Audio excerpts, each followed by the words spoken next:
Vélo, machine à laver et même bonbonne de gaz, nous ne sommes pas dans une décharge mais bien dans une cour commune intérieure au cœur du bouchon de Champagne. Depuis des années, les deux propriétaires de cet immeuble doivent supporter ce débarras provenant du propriétaire d'à côté et de ses locataires. Depuis 2002, ils multiplient les courriers en direction de la ville de Troyes et de la préfecture, mais rien ne change. Je suis venu ce matin pour l'interview, mais parce qu'il fallait faire l'interview pour crier un petit peu, dire un cri de colère. Mais sinon, j'ai même plus envie de venir ici. Et pourtant, ce propriétaire a investi 75 000 € pour acquérir ce bien de 73 mètres carrés. Dernièrement, il a déboursé avec l'autre propriétaire 35 000 € pour le ravalement de façade notamment. Aujourd'hui, il se trouve dans l'impasse. Son locataire a donné son préavis hier. Il quitte les lieux. Il faut savoir que, par exemple, il y a un prêt en cours de 517 € par exemple. Si le bien n'est pas loué, ces 517 €, il va bien falloir que les différents membres de ma SCI familiale participent, contribuent à cela. Un propriétaire et un syndic coincés puisqu'ils ne savent pas comment régler ce conflit.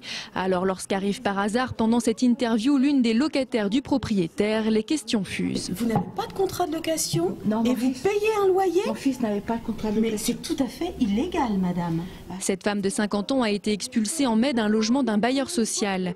De juin à mi-novembre, elle a versé un loyer à son propriétaire, aujourd'hui incarcéré pour trafic d'héroïne.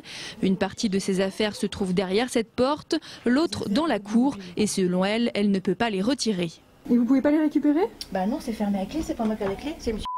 Quel motif vous donne-t-il? Les loyers en retard. Vous devez combien? 1 400 €. Combien de mois de retard? 4.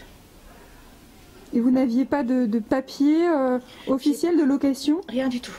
Vous lui donniez ça en espèces? Oui, à monsieur en espèces. Donc vous êtes coincé?